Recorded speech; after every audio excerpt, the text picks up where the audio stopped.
Man, hey Mike, I feel so much better. Oh yeah, yeah. A lot of people don't know about them mics.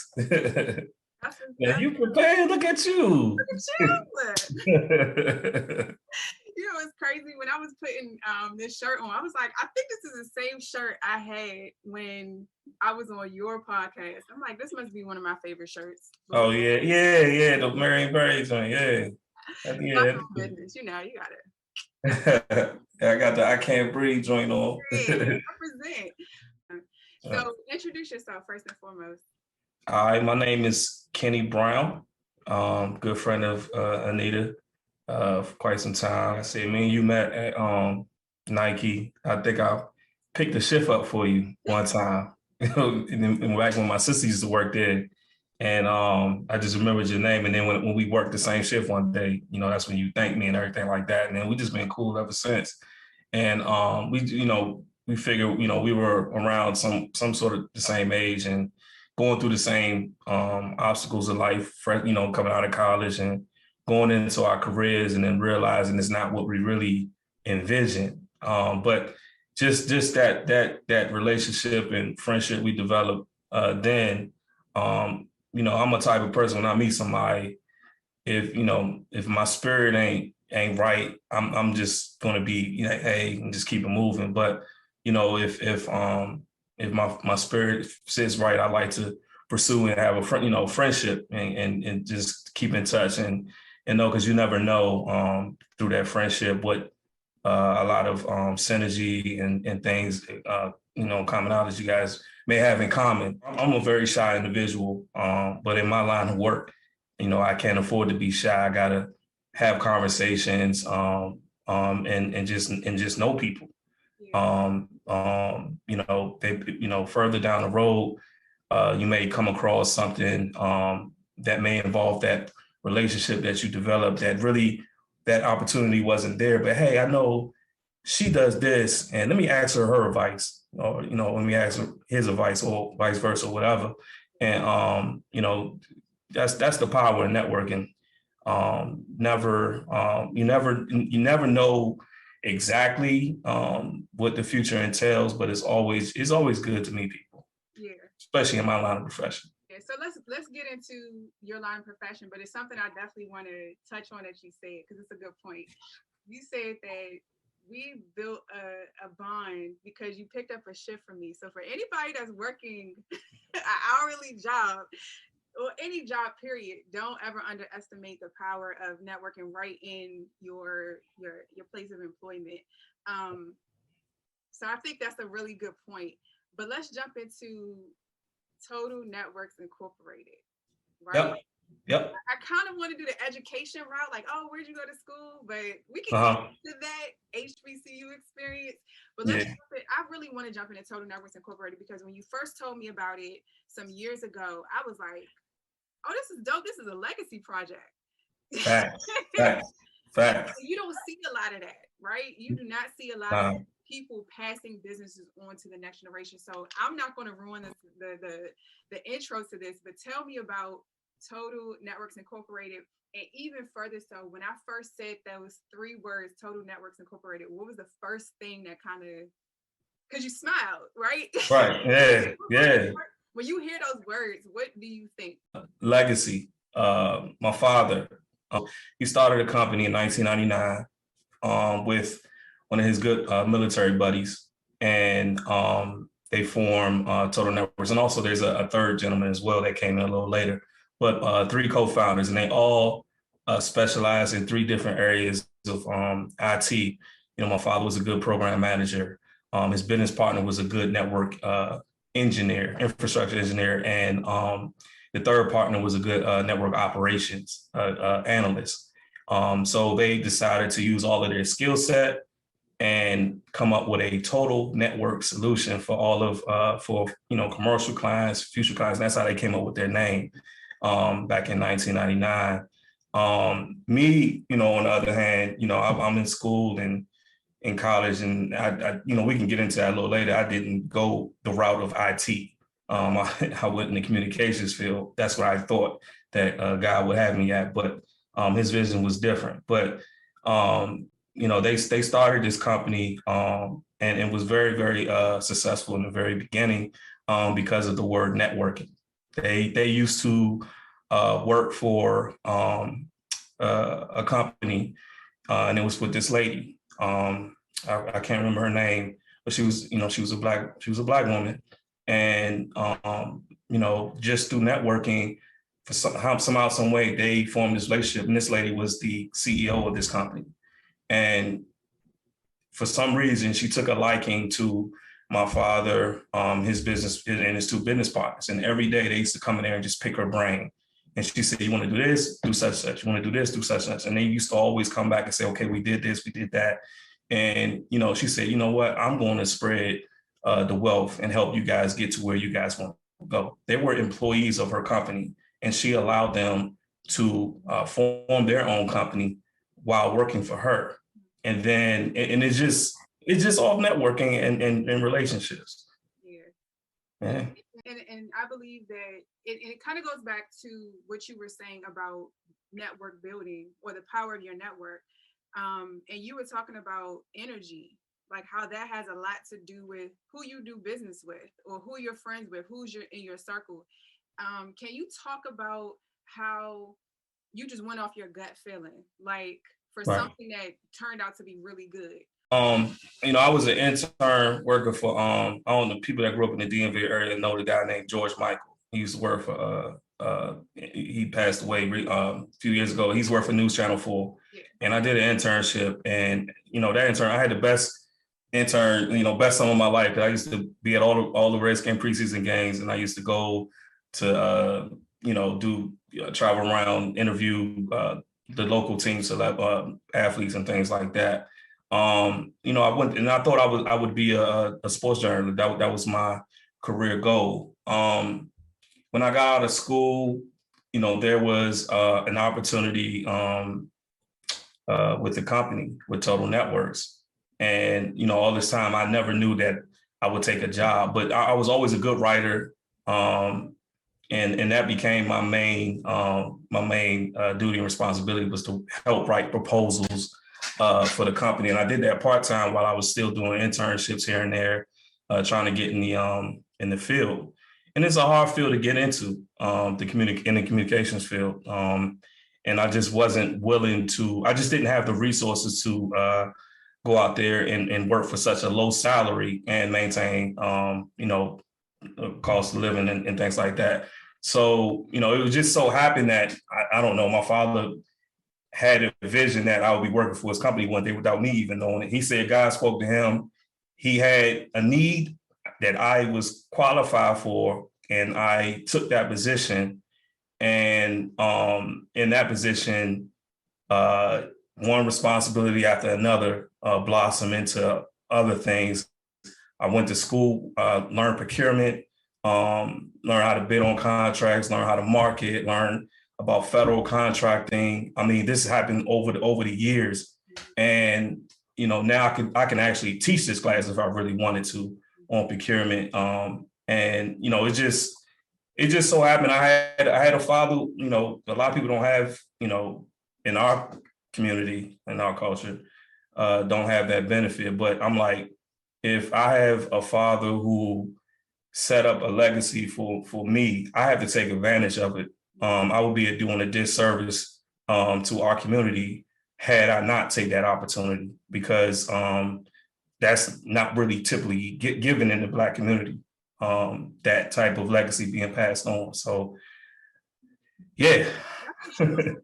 Like there's so much to unpack with what you just said. And I first want to touch on the fact that you were, how you handled your pivot, and you looked at the decisions that you had to make in your life to say, I want to go this route, but I can't support myself if I go that route. And you analyzed your resources, but you did take something that was present in front of you, took an opportunity that you didn't know was going to lead this route, but and gratefully it was your dad who believed in you. But at the same time, I think it's so important for us to think and reflect about opportunities that we didn't know we were going to be presented with, that turned out to be something so much greater for us. Right. And the fact that you were able to articulate the correlation between your legacy, and your career. Yeah. That's a blessing.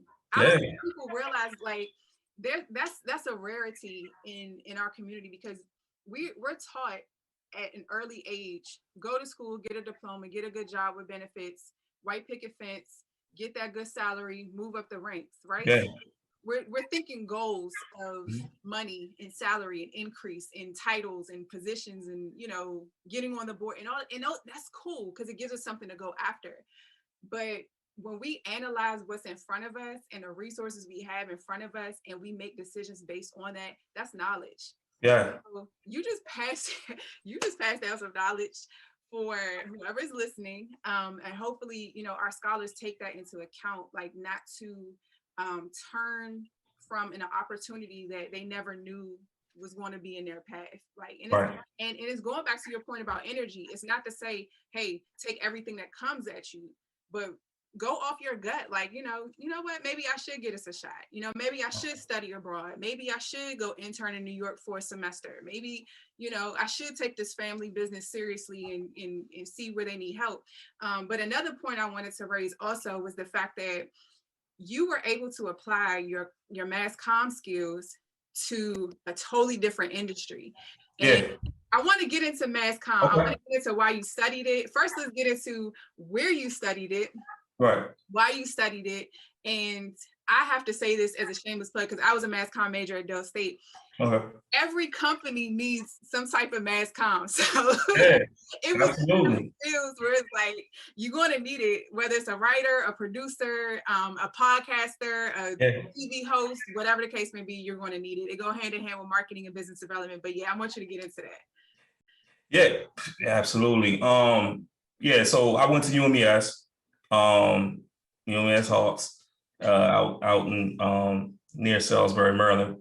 I was so they had, I was an English major with a concentration in mass communications. And it just to segue in, you're totally right. A lot of the skill sets that I learned, like I took classes on learning how to interview, how to go and do research, marketing research. It was a lot, and also writing, in various styles and formats and things like that. So I took linguistics and a broadcast, telecommunication. I took production, learning the production equipment and all that stuff.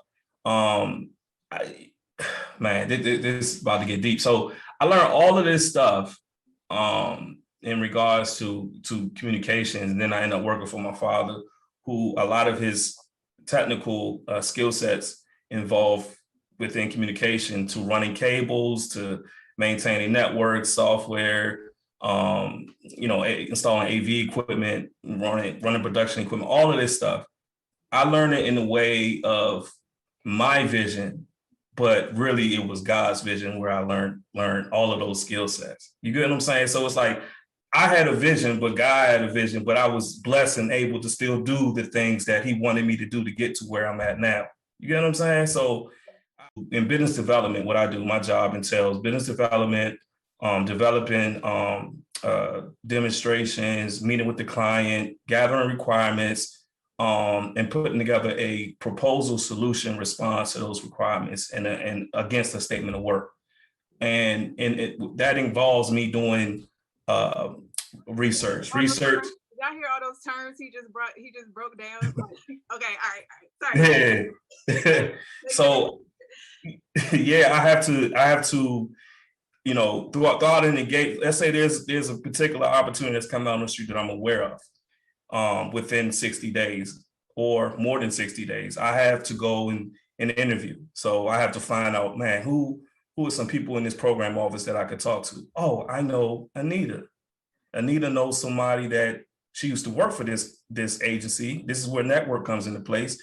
Maybe I can get in the door this way by just off of a relationship that I developed. You know what I'm saying? So they may know somebody that knows somebody, and I can go in and ask questions that I may need to know to actually get some information to actually write a good, adequate response to this statement of work when it actually officially comes out.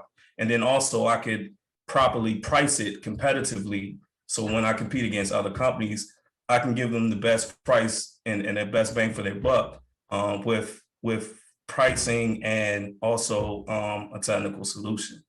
So all of that, the interviewing, the research, marketing research, also having some capable technical skill sets per se, the stuff that I learned, classes I took and stuff in the past, to help me actually sit here and write a great solution. And then, on top of that, within hopes of winning that contract. Right. So Right. yourself, the question I get from those clients is, how do I distinguish myself? How do I distinguish company ABC from DEF? We both say we offer this, we offer that. Well, what makes you different from the other company? That's the question. You always got to, and even just in business in general, when you're selling something, you have the product, you're selling the same product, iPhone, Android. Okay, so what makes me want an iPhone, or what makes me want an Android? What makes me want to work with Total Networks and not GDIT? You get what I'm saying? So that's right. You got to tell a distinctive difference. You got to be able to differentiate. I have a hard time saying that word, but you got to be able to be unique against your other partners. See, you hitting on another point also, and this is something that I can't stress enough when we're talking about doing business, especially entrepreneurs. You got to know your competitors. Yes. The industry that you're in is something that's already been established. You're just trying to trailblaze through that thing. Whether you're revamping a product, or you have an innovation, or you have a brand new product that you're trying to launch. Right. You got to know your competitors. That's a part of understanding the economics of your industry. And it's not to demean somebody else, but it's like you said, to separate yourself. It's what is your differentiating factor that is going to take you to the next level. And sometimes it could be relationships. Yeah. Yes. A lot of that. A lot of that could be relationships. And also, just like you said, researching your competitors, learning the pain points of the client and what they had in the past with whatever they purchased. And then also, like, I'm sorry, like my mind is racing. Like, how do you stay on point with what your competitors do? Is it something that you're reading? Is it word of mouth? Like, how are you keeping up with that? Some of it is researching, having conversations. Well, majority of the time, when I find out these pain points, I get it from the customer themselves, through conversation, and they don't directly tell me. See, I'm very savvy. I ask questions in a way that when they answer it to me, they'll give me I can read into an answer and say, okay, that X, Y, Z, okay, this is what's happening. And that's just off of experience of dealing with other clients and things like, okay, this is what they're going through. Okay, this is what we did for them. We're going to do this, do this for them. So it's a lot of that. That's so awesome. Like, I just had a whole vision of you, like, taking a client to Top Golf, and y'all just, y'all talk about the game, and then it just like, right away, and then just, Yeah, they like the golf. So I definitely got to work on my handicap. Got to get a lot better at that. Suck at Top Golf. Like, I suck at golf, period. Yeah. In there, or basketball. Let's go. Hey, yeah, let's do it. No, that is so valuable. Like, I really just commend, like, how you're taking a skill set and letting it evolve, and being open-minded to how it's evolving. Like, you talked about trainings that you've had to do over the years to get better at what your duties are.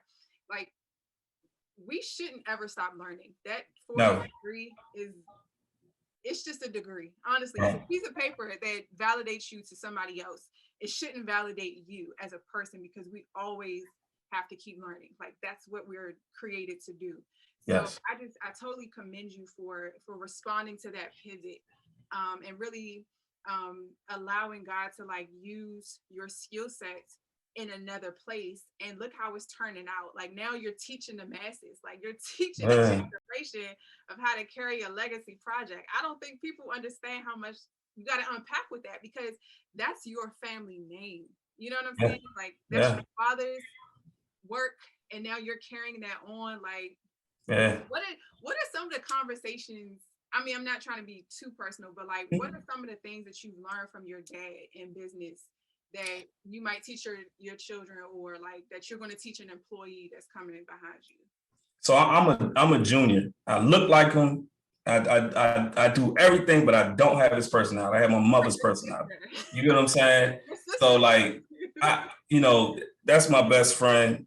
That's my father's my best friend in this world. He was, we this close, and we think just alike and everything, but it's just our personality and the way we talk. But like just he told me everything. I came into the this profession out of college. I was scared. Starting a job working for my father. I didn't want to be a failure. I asked questions and everything. I wasn't afraid to ask. And then, he let me fail a couple of times. When people say they took an L, I'm a competitor. I don't like losing. I don't accept losing. I will never say the word lose or loss in any of my sentences. When people say they take an L, I took an opportunity to learn. Yes. You know what I'm saying? I took opportunity to learn. So when I get back to that point, I'll get that W. You know what I'm saying? So, he allowed me to fail a couple of times. But, just picking his brain and really when we in these meetings, when I first started, I was quiet, didn't say anything.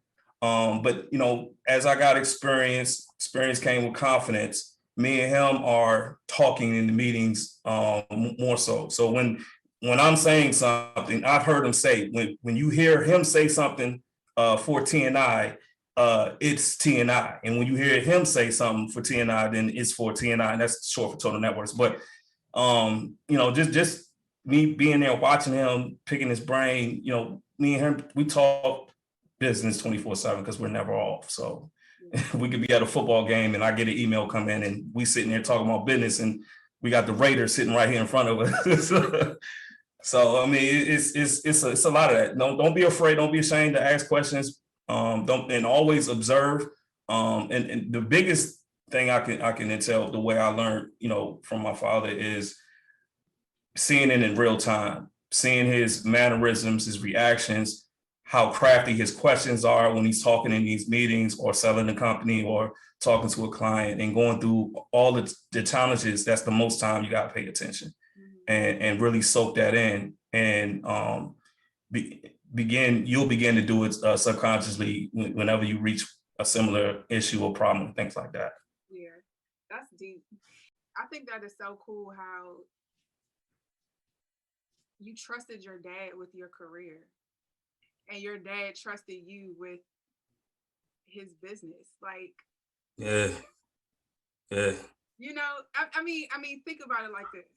Most people, not all, most people spend the majority of their life working for a company just for the paycheck. Right. They can't stand their boss. They can't stand their environment. The work might be mundane or like beneath them. They can't find their purpose in their work. So it's just I'm here Monday through Friday. Yep. But y'all have a chemistry that goes beyond just father and son. It's like, but it's rooted in father and son. Like that. Yeah. Deep. Deeply rooted. Abraham, Isaac stuff. Yeah. That's deeply. Yeah. Deeply rooted. That's my dog, man. That's the big homie. Yeah. He taught me everything I know by word of mouth and just me observing it. Yeah. What made you choose you and me yesterday? Since you shake your head no. So like what made you? So, and I'll be honest, coming up when we was coming up, like we were conditioned. Mm-hmm. Today time, people are just, I think they're kind of changing the wave a little bit. Some people, we're stepping outside of the norm or the conditions or mindset program that we were in. So, I just think our parents' generation wanted us to go to college because my grandparents, their parents, wanted to provide for them the next generation, to if they don't go to college or for whatever circumstance they couldn't afford to go to college, they went to the military or a trade school, and that's the route of my parents. They went to a military trade school, so it was for them to have me go to college. They've been saying that since I was 3, 4, 5. College, gotta go to college, gotta go to college. So that was the only mindset that I had. So I wanted to go to school, and I had a cousin that went to UMES, older cousin of mine, and as I was coming in, he was graduating. So we never was in the same school together, but he sold it to me, he sold it to my parents. And, I always said, I'm gonna go there for mass communications. I'm gonna be the next Stuart Scott. That's who I was going after. And it made me go that route. I didn't have a doubt. I wasn't going to do anything but go to college. So, and I chose UMES off the strength that my cousin went there. He took us there. We did a tour with him, and then we did the tour with the school. Did you have an informal tour? No, informal tour. Yep. So he showed me all the real stuff and everything. Oh, yeah, that's how we get. Yeah.